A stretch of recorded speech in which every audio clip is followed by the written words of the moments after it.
യോഹന്നാൻ എഴുതിയ സുവിശേഷം അധ്യായം 6. അനന്തരം യേശു തിബര്യാസ് എന്ന ഗലീലക്കടലിന്റെ അക്കരയ്ക്ക് പോയി. അവൻ രോഗികളിൽ ചെയ്യുന്ന അടയാളങ്ങളെ കണ്ടിട്ട് ഒരു വലിയ പുരുഷാരം അവന്റെ പിന്നാലെ ചെന്നു. യേശു മലയിൽ കയറി ശിഷ്യന്മാരോടുകൂടെ അവിടെയിരുന്നു. യഹൂദന്മാരുടെ പെസഹ പെരുന്നാൾ അടുത്തിരുന്നു. യേശു വലിയൊരു പുരുഷാരം തൻ്റെ അടുക്കൽ വരുന്നത് കണ്ടിട്ട് ഫിലിപ്പോസിനോട്, ഇവർക്ക് തിന്നുവാൻ നാം എവിടെ നിന്ന് അപ്പം വാങ്ങും എന്ന് ചോദിച്ചു. ഇത് അവനെ പരീക്ഷിപ്പാനത്രേ ചോദിച്ചത്. താൻ എന്ത് ചെയ്യുവാൻ പോകുന്നുവെന്ന് താൻ അറിഞ്ഞിരുന്നു. ഫിലിപ്പോസ് അവനോട്, ഓരോരുത്തന് അല്പമല്പം ലഭിക്കേണ്ടതിന് 200 പണത്തിന് അപ്പം മതിയാകയില്ല എന്ന് ഉത്തരം പറഞ്ഞു.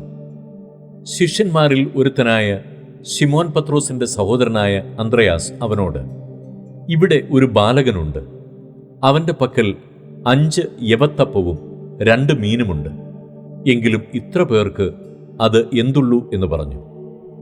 ആളുകളെ ഇരുത്തുവിനെന്ന് യേശു പറഞ്ഞു. ആ സ്ഥലത്ത് വളരെ പുല്ലുണ്ടായിരുന്നു. 5000-ഓളം പുരുഷന്മാർ ഇരുന്നു. പിന്നെ യേശു അപ്പമെടുത്തു വാഴ്ത്തി ഇരുന്നവർക്ക് പങ്കിട്ടു കൊടുത്തു. അങ്ങനെ തന്നെ മീനും വേണ്ടുന്നിടത്തോളം കൊടുത്തു. അവർക്ക് തൃപ്തിയായ ശേഷം അവൻ ശിഷ്യന്മാരോട്, ശേഷിച്ച കഷണം ഒന്നും നഷ്ടമാക്കാതെ ശേഖരിപ്പിൻ എന്ന് പറഞ്ഞു. 5 യവത്തപ്പത്തിൽ തിന്ന് ശേഷിച്ച കഷണം അവർ ശേഖരിച്ചു 12 കുട്ട നിറച്ചെടുത്തു. അവൻ ചെയ്ത അടയാളം ആളുകൾ കണ്ടിട്ട്, ലോകത്തിലേക്ക് വരുവാനുള്ള പ്രവാചകൻ ഇവനാകുന്നു സത്യം എന്ന് പറഞ്ഞു. അവർ വന്ന് തന്നെ പിടിച്ച് രാജാവാക്കുവാൻ ഭാവിക്കുന്നുവെന്ന് യേശു അറിഞ്ഞിട്ട് പിന്നെയും തനിച്ച് മലയിലേക്ക് വാങ്ങിപ്പോയി. സന്ധ്യയായപ്പോൾ ശിഷ്യന്മാർ കടൽപ്പുറത്തേക്ക് ഇറങ്ങി. പടക് കയറി കടലക്കരെ കഫർന്നഹൂമിലേക്ക് യാത്രയായി. ഇരുട്ടായ ശേഷവും യേശു അവരുടെ അടുക്കൽ വന്നിരുന്നില്ല. കൊടുങ്കാറ്റടിക്കിയാൽ കടൽ കോപിച്ചു. അവർ 4-5 നാഴിക ദൂരത്തോളം വലിച്ച ശേഷം യേശു കടലിന്മേൽ നടന്ന് പടകിനോട് സമീപിക്കുന്നത് കണ്ട് പേടിച്ചു. അവൻ അവരോട്, ഞാനാകുന്നു, പേടിക്കേണ്ട എന്ന് പറഞ്ഞു. അവർ അവനെ പടകിൽ കയറ്റുവാൻ ഇച്ഛിച്ചു. ഉടനെ പടക് അവർ പോകുന്ന ദേശത്ത് എത്തിപ്പോയി. പിറ്റന്നാൾ കടൽക്കര നിന്ന് പുരുഷാരം ഒരു പടകല്ലാതെ അവിടെ വേറെ ഇല്ലായിരുന്നുവെന്നും യേശു ശിഷ്യന്മാരോടുകൂടെ പടകിൽ കയറാതെ ശിഷ്യന്മാർ മാത്രം പോയിരുന്നു എന്നും ഗ്രഹിച്ചു. എന്നാൽ കർത്താവ് വാഴ്ത്തിയിട്ട് അവർ അപ്പം തിന്ന സ്ഥലത്തിനരികെ തിബര്യാസിൽ നിന്ന് ചെറുപടകുകൾ എത്തിയിരുന്നു. യേശു അവിടെയില്ല, ശിഷ്യന്മാരുമില്ല എന്ന് പുരുഷാരം കണ്ടപ്പോൾ തങ്ങളും പടക് കയറി യേശുവിനെ തിരഞ്ഞ് കഫർന്നഹൂമിലെത്തി. കടലക്കരെ അവനെ കണ്ടെത്തിയപ്പോൾ, റബ്ബി, നീ എപ്പോൾ ഇവിടെ വന്നു എന്ന് ചോദിച്ചു. അതിന് യേശു, ആമേൻ ആമേൻ, ഞാൻ നിങ്ങളോട് പറയുന്നു, നിങ്ങൾ അടയാളം കണ്ടതുകൊണ്ടല്ല, അപ്പം തിന്ന് തൃപ്തരായതുകൊണ്ടത്രേ എന്നെ അന്വേഷിക്കുന്നത്. നശിച്ചു പോകുന്ന ആഹാരത്തിനായിട്ടല്ല, നിത്യജീവങ്കിലേക്ക് നിലനിൽക്കുന്ന ആഹാരത്തിനായിട്ട് തന്നെ പ്രവർത്തിപ്പിൻ. അത് മനുഷ്യപുത്രൻ നിങ്ങൾക്ക് തരും. അവനെ പിതാവായ ദൈവം മുദ്രയിട്ടിരിക്കുന്നുവെന്ന് ഉത്തരം പറഞ്ഞു. അവർ അവനോട്, ദൈവത്തിന് പ്രസാദമുള്ള പ്രവൃത്തികളെ പ്രവർത്തിക്കേണ്ടതിന് ഞങ്ങൾ എന്തു ചെയ്യണം എന്ന് ചോദിച്ചു. യേശു അവരോട്, ദൈവത്തിന് പ്രസാദമുള്ള പ്രവൃത്തി അവൻ അയച്ചവനിൽ നിങ്ങൾ വിശ്വസിക്കുന്നതത്രേ എന്ന് ഉത്തരം പറഞ്ഞു. അവർ അവനോട്, ഞങ്ങൾ കണ്ടു നിന്നെ വിശ്വസിക്കേണ്ടതിന് നീ എന്ത് അടയാളം ചെയ്യുന്നു, എന്തു പ്രവർത്തിക്കുന്നു? നമ്മുടെ പിതാക്കന്മാർ മരുഭൂമിയിൽ മന്ന തിന്നു, അവർക്ക് തിന്നുവാൻ സ്വർഗത്തിൽ നിന്ന് അപ്പം കൊടുത്തു എന്ന് എഴുതിയിരിക്കുന്നുവല്ലോ എന്ന് പറഞ്ഞു. യേശു അവരോട്, ആമേൻ ആമേൻ, ഞാൻ നിങ്ങളോട് പറയുന്നു, സ്വർഗത്തിൽ നിന്നുള്ള അപ്പം മോശയല്ല നിങ്ങൾക്ക് തന്നത്. എൻ്റെ പിതാവത്രേ സ്വർഗത്തിൽ നിന്നുള്ള സാക്ഷാലപ്പം നിങ്ങൾക്ക് തരുന്നത്. ദൈവത്തിൻ്റെ അപ്പമോ സ്വർഗത്തിൽ നിന്ന് ഇറങ്ങി വന്ന് ലോകത്തിന് ജീവനെ കൊടുക്കുന്നതാകുന്നു എന്ന് പറഞ്ഞു. അവർ അവനോട്, കർത്താവേ, ഈ അപ്പം എപ്പോഴും ഞങ്ങൾക്ക് തരണമേ എന്ന് പറഞ്ഞു. യേശു അവരോട് പറഞ്ഞത്, ഞാൻ ജീവന്റെ അപ്പമാകുന്നു. എൻ്റെ അടുക്കൽ വരുന്നവന് വിശക്കയില്ല, എന്നിൽ വിശ്വസിക്കുന്നവന് ഒരു നാളും ദാഹിക്കുകയുമില്ല. എന്നാൽ നിങ്ങൾ എന്നെ കണ്ടിട്ടും വിശ്വസിക്കുന്നില്ല എന്ന് ഞാൻ നിങ്ങളോട് പറഞ്ഞുവല്ലോ.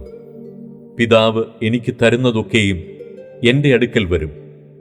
എൻ്റെ അടുക്കൽ വരുന്നവനെ ഞാൻ ഒരു നാളും തള്ളിക്കളകയില്ല. ഞാൻ എൻ്റെ ഇഷ്ടമല്ല, എന്നെ അയച്ചവൻ്റെ ഇഷ്ടമത്രേ ചെയ്യുവാൻ സ്വർഗത്തിൽ നിന്ന് ഇറങ്ങി വന്നിരിക്കുന്നത്. അവൻ എനിക്ക് തന്നതിൽ ഒന്നും ഞാൻ കളയാതെ എല്ലാം ഒടുക്കത്തെ നാളിൽ ഉയർത്തെഴുന്നേൽപ്പിക്കണം എന്നാകുന്നു എന്നെ അയച്ചവൻ്റെ ഇഷ്ടം. പുത്രനെ നോക്കിക്കൊണ്ട് അവനിൽ വിശ്വസിക്കുന്ന ഏവനും നിത്യജീവൻ ഉണ്ടാകണമെന്നാകുന്നു എൻ്റെ പിതാവിൻ്റെ ഇഷ്ടം. ഞാൻ അവനെ ഒടുക്കത്തെ നാളിൽ ഉയർത്തെഴുന്നേൽപ്പിക്കും. ഞാൻ സ്വർഗത്തിൽ നിന്ന് ഇറങ്ങി വന്ന അപ്പം എന്ന് അവൻ പറഞ്ഞതിനാൽ യഹൂദന്മാർ അവനെക്കുറിച്ച് പെറുപിറുത്തു. ഇവൻ യോസേഫിൻ്റെ പുത്രനായ യേശുവല്ലയോ? അവൻ്റെ അപ്പനെയും അമ്മയെയും നാം അറിയുന്നുവല്ലോ. പിന്നെ ഞാൻ സ്വർഗത്തിൽ നിന്ന് ഇറങ്ങി വന്നു എന്ന് അവൻ പറയുന്നത് എങ്ങനെയെന്ന് അവർ പറഞ്ഞു. യേശു അവരോട് ഉത്തരം പറഞ്ഞത്, നിങ്ങൾ തമ്മിൽ പെറുപിറുക്കേണ്ട. എന്നെ അയച്ച പിതാവ് ആകർഷിച്ചിട്ടല്ലാതെ ആർക്കും എൻ്റെ അടുക്കൽ വരുവാൻ കഴിയുകയില്ല. ഞാൻ ഒടുക്കത്തെ നാളിൽ അവനെ ഉയർത്തെഴുന്നേൽപ്പിക്കും. എല്ലാവരും ദൈവത്താൽ ഉപദേശിക്കപ്പെട്ടവരാകും എന്ന് പ്രവാചക പുസ്തകങ്ങളിൽ എഴുതിയിരിക്കുന്നു. പിതാവിനോട് കേട്ടു പഠിച്ചവൻ എല്ലാം എൻ്റെ അടുക്കൽ വരും. പിതാവിനെ ആരെങ്കിലും കണ്ടിട്ടുണ്ട് എന്നല്ല, ദൈവത്തിൻ്റെ അടുക്കൽ നിന്ന് വന്നവൻ മാത്രമേ പിതാവിനെ കണ്ടിട്ടുള്ളൂ. ആമേൻ, ആമേൻ, ഞാൻ നിങ്ങളോട് പറയുന്നു, വിശ്വസിക്കുന്നവന് നിത്യജീവൻ ഉണ്ട്. ഞാൻ ജീവന്റെ അപ്പമാകുന്നു. നിങ്ങളുടെ പിതാക്കന്മാർ മരുഭൂമിയിൽ മന്ന തിന്നിട്ടും മരിച്ചുവല്ലോ.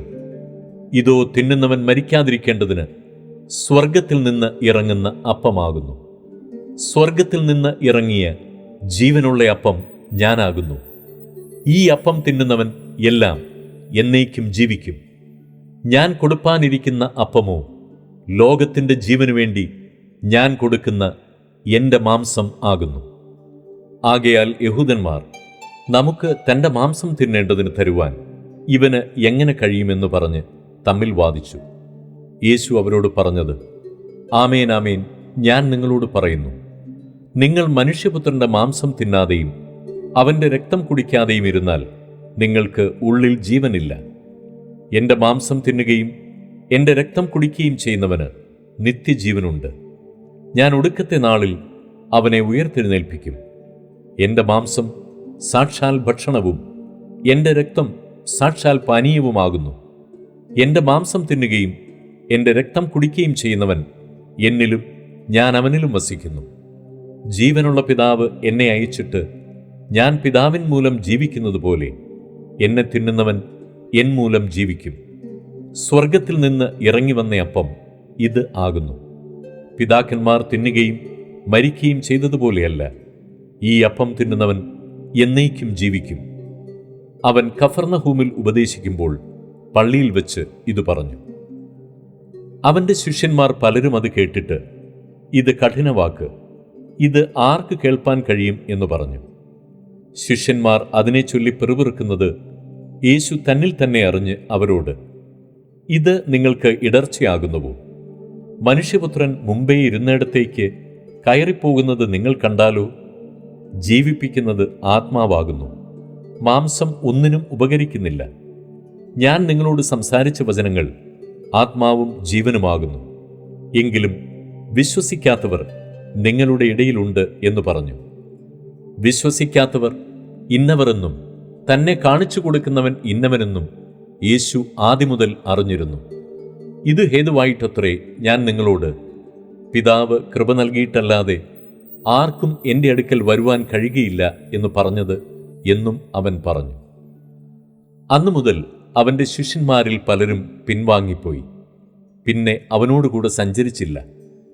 ആകയാൽ യേശു പന്തിരുവരോട്, നിങ്ങൾക്കും പൊയ്ക്കൊള്ളുവാൻ മനസ്സുണ്ടോ എന്ന് ചോദിച്ചു. ശിമോൻ പത്രോസ് അവനോട്, കർത്താവേ, ഞങ്ങൾ ആരുടെ അടുക്കൽ പോകും? നിത്യജീവന്റെ വചനങ്ങൾ നിന്റെ പക്കലുണ്ട്. നീ ദൈവത്തിൻ്റെ പരിശുദ്ധൻ എന്ന് ഞങ്ങൾ വിശ്വസിച്ചും അറിഞ്ഞുമിരിക്കുന്നു എന്ന് ഉത്തരം പറഞ്ഞു. യേശു അവരോട്, നിങ്ങളെ 12 പേരെ ഞാൻ തിരഞ്ഞെടുത്തില്ലയോ? എങ്കിലും നിങ്ങളിൽ ഒരുത്തൻ ഒരു പിശാചാകുന്നു എന്ന് ഉത്തരം പറഞ്ഞു. ഇത് അവൻ ശിമോൻ ഈസ്കരിയോത്താവിൻ്റെ മകനായ യൂദായെക്കുറിച്ച് പറഞ്ഞു. ഇവൻ 12 ഒരുത്തനെങ്കിലും അവനെ കാണിച്ചു കൊടുപ്പാനുള്ളവൻ ആയിരുന്നു.